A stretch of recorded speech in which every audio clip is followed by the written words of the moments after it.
Bonjour à tous pour cette dernière partie de test d'iPhone 5S. Donc vous pouvez voir les deux anciennes, enfin les deux parties d'avant, donc la partie test et la partie déballage et vue d'ensemble de l'iPhone, dans la description, partie 1 et 2.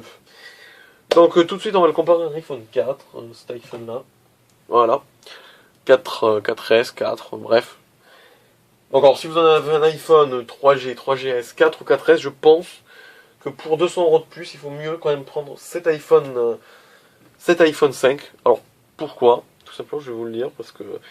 Alors, à moins que vous soyez chez Bouygues et que vous comptez rester chez Bouygues, je pense que ça peut être un gâchis de prendre l'iPhone 5, vu que dans, je pense, allez, 6 mois, voire 1 an maximum, la 4G sera bien répandue. Moi, je la capte de plus en plus d'endroits, sauf vraiment à la campagne paumée. Mais sinon, on la capte partout, dès qu'on arrive en ville, et c'est... Et à côté de la ville, on la capte. Je trouve que l'iPhone 5, comme... c'est pour ça qu'avant j'avais un iPhone 5, je suis repassé sur Samsung parce que je voulais avoir la 4G. Et c'est frustrant de pas avoir la 4G quand vous avez un super téléphone comme l'iPhone 5, mais que vous n'avez pas la 4G, je trouve ça un petit peu frustrant pour le prix qu'on a payé. Voilà, donc moi je trouve que ça vaut le coup si vous avez un iPhone 4S de mettre 200 € de plus, voire même 100 € de plus. Même oui, 100 € de plus pour avoir un iPhone 5C. Sauf que j'aime pas du tout les couleurs de l'iPhone 5C, les coques et tout, mais je trouve qu'il faut mieux avoir la 4G peut-être qu'avoir de la beauté, je sais pas, c'est à vous de voir. Mais je pense que prenez la 4G vraiment, prenez un appareil 4G, parce que même pour le revendre dans 6 mois, si vous voulez le revendre, bah, si vous avez un appareil 3G, je pense que ça va être en descente libre. Si vous avez un iPhone 5, revendez-le tant qu'il est encore temps. Parce que sans la 4G, ça va être plus difficile. Deuxième chose, donc voilà, donc pour moi c'est vraiment la 4G, cet élément de changement. C'est par contre si vous avez un iPhone 5, alors attendez l'iPhone 6, comme on vous dit souvent, attendez l'année prochaine, qu'un nouvel écran, excusez-moi, va apparaître, plus grand, avec plus de fonctionnalités nouvelles. Je pense que ça vaut pas le coup quand même d'acheter un nouvel appareil de suite. Par rapport, donc je sais que tout le monde va me demander, par rapport au Galaxy S4, par rapport au Galaxy S4, alors là, bah, c'est à vous de voir. C'est deux appareils très différents. Vous avez d'un côté un iPhone 5S, voilà, commencer par lui, qui est un look très élégant, qui fait voilà du luxe, mais qui à l'intérieur n'a pas énormément de fonctionnalités, très fermé. Vous n'avez pas de fonctionnalité même, vous pouvez pas vraiment bidouiller votre iPhone et vous allez vite arriver à bout de votre iPhone. Enfin, vous allez vite, même pas en 1 heure, finir tout configurer, enfin tout voir ce que vous pouvez faire, donc ça va aller très vite. Sinon, il faut jailbreaker, mais après, ça pour moi, c'est voilà, quand on achète, on pense pas à le jailbreaker ou pas. Donc pour moi, voilà, c'est plutôt un iPhone, c'est plutôt quelque chose de luxe, qui est quand même un poil plus puissant que le Galaxy S4, c'est vrai. Mais attention, il est pas, voilà, c'est parce qu'il a 64 bits, mais vous verrez pas la différence. Alors qu'un Galaxy S4, vous allez, voilà, j'en avais, enfin j'en ai eu des Galaxy S4, j'en ai testé énormément, j'en ai eu pendant une période. Vous allez pouvoir bidouiller dessus. Vous allez pas vite vous enlacer du Galaxy S4, vous allez bidouiller, il y a tellement de choses à bidouiller. Mais par contre, c'est un téléphone qui m'a plu quand même, mais sans plastique vraiment m'énerve. C'est pour ça que je suis parti de chez Samsung. Là, je suis parti chez Samsung parce que le plastique m'énerve énormément et je trouve que les écrans sont trop grands. C'est-à-dire que 4,9 pouces, c'est deux mains pour le tenir. C'est voilà, c'est un truc qui m'énerve vite.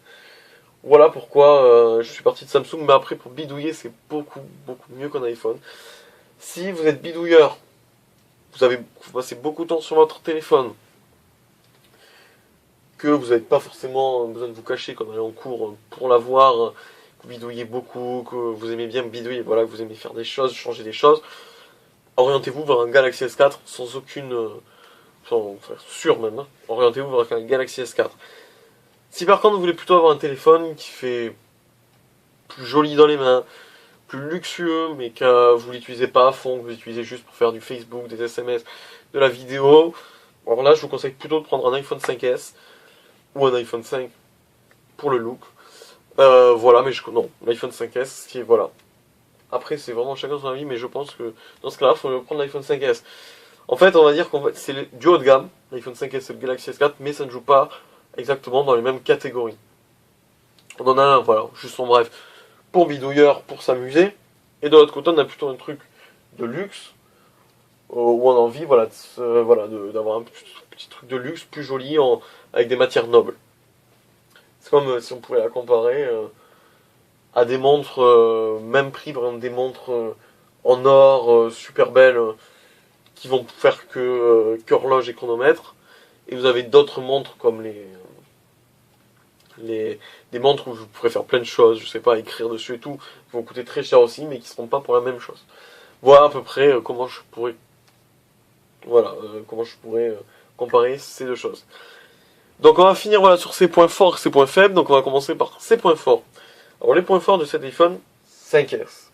Alors moi tout d'abord je vais tout de suite dire un truc, c'est le look.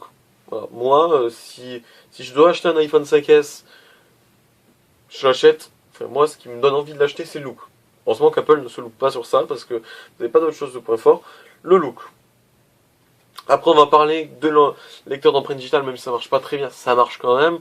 Je pense que ça peut être un point fort parce qu'aucun des autres concurrents pour l'instant ne l'a. Donc c'est vachement bien. Le point fort aussi, c'est la caméra quand même que je trouve extrêmement bonne. Autant bonne que sur le Galaxy S4, sans souci. Qui est super bonne, voilà, quand il y a de la lumière. Après, quand il n'y a pas moins de lumière, ça se discute. C'est pas exactement bon. Mais la caméra, je trouve très bien, avec les ralentis.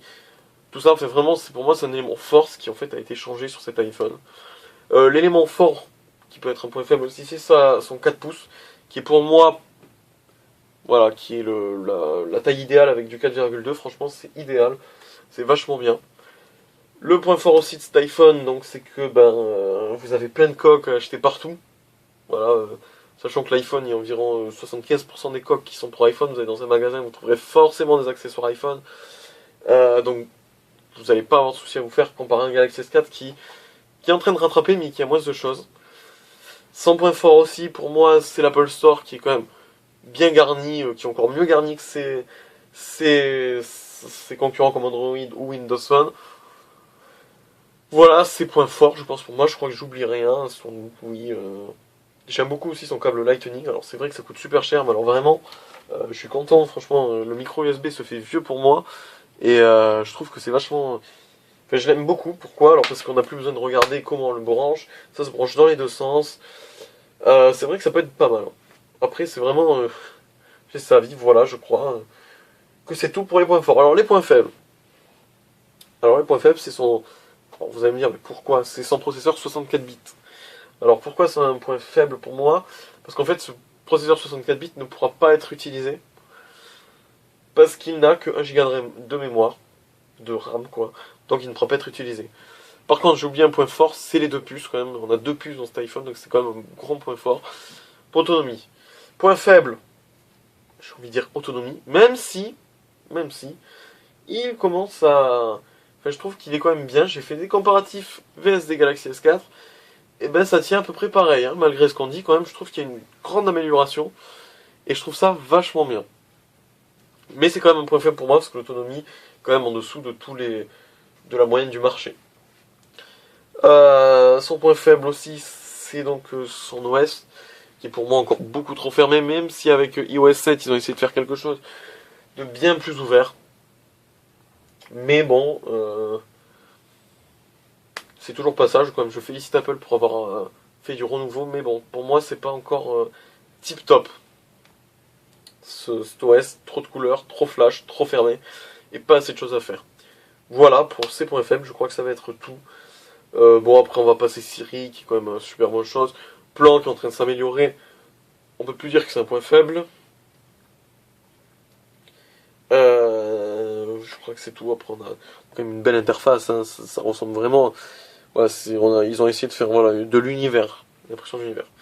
Donc, ben, moi, cet iPhone, je vais lui donner une note sur 10. Allez, je vais mettre 8 sur 10 quand même, parce que c'est un très très bon téléphone. Quand vous savez ce que vous achetez, que vous aimez l'OS, donc ça, c'est chacun ses goûts encore une fois. Franchement, après, c'est un très très bon téléphone. C'est pour ça que ça, c'est gros point faible, je dirais, c'est l'autonomie qui lui vaut un point. Et son Touch ID qui vraiment n'est pour moi pas encore bon. Et aussi l'appareil photo qui devrait être augmenté de, je pense, on pourrait aller le faire jusqu'à 12-13 millions de mégapixels. Voilà, ben, je crois que c'est tout pour cet iPhone. Donc je vous remercie d'avoir écouté ce test.